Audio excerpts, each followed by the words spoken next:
Chag Sameach. Yantiv.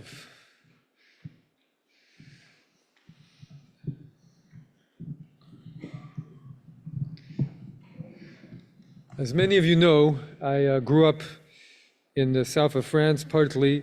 We live in this little village in the foothills of the mountains in the Pyrenees. And the mountain that we lived really right under is called Mount Canigou, one of the tallest peaks in the Pyrenees. And this mountain anyhow dominated a lot of that part of my childhood. We would go walking on it, and it was right in front of us. It was the whole landscape. But it wasn't until I was in my young teenage years that I actually climbed to the very top, a 10,000-foot mountain. I remember that trek. It was a very long trek up, many hours. And it was as whenever we climb a real mountain, you come to the peak, where you think it's the peak, but really just as you get there, you look up and there seems to be one more little hill. You say, oh, a few more minutes on there. So you climb up and you get to the next hill. And suddenly you realize there's a whole other one after that. And you climb the whole other one.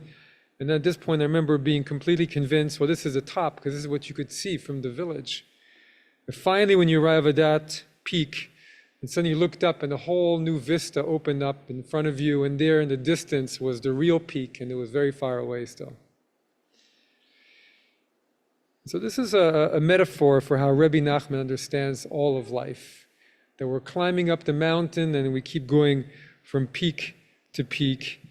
And each little peak is a different moment in that journey of understanding ourselves, of developing our hearts, our minds. We always think we've arrived, but there's almost always more to go. And so the image that he uses is of the sukkah. He says, life is like a sukkah on top of a sukkah, on top of a sukkah, on top of a sukkah, on top of a sukkah. A striking image. He says each stage and peak is like a sukkah. The walls are only temporary. You think it feels like your dwelling place, but you keep having to going up to the sukkah that's on top of it. And for every sukkah, we have a different idea of what life is about. What it means to be a good person, what it means to give to others, to show kindness and bring kindness, understand our own purpose in this world. He understands towards the beginning in the very first Sukkot, and there we're very self-involved, a self-involved individual. All we think about are our own accomplishments, our own way in the world, furthering our own needs. We see everything in black and white, and we only want to do something if we're recognized by others.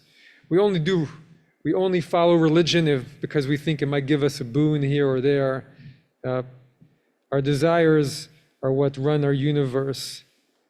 And life, but then happens, and we have inevitable hardships and difficulties, and they open up some restlessness, and we think, well, maybe I should go climb up to the next little hill, see what I can see from over there. And there is an opportunity. Do we take it? So then he says, if we continue, maybe we realize we're not quite as gifted as we thought we were previously. And our own well-being is not anymore the very center. There are other people in our lives who come to give us opportunities to give, to serve. And we start to see there are more ways and perspectives than we thought. And we realize we were so narrow back then. And we develop a whole new sense, a loftier, a bigger perspective and view from where we stand. But then one day we realize we still have more journeying to do. We have yet more, ever more hills to climb. Will we walk on? So if we do walk on, then we realize that what we used to consider open-heartedness now seems very limited, even selfish. We only cared about people who fit into our very narrow definition of who deserves our care. The ideas and aspirations that used to run our lives no longer make sense. They feel stale. Our truths no longer push us forward. Our ways of worshiping are no longer alive.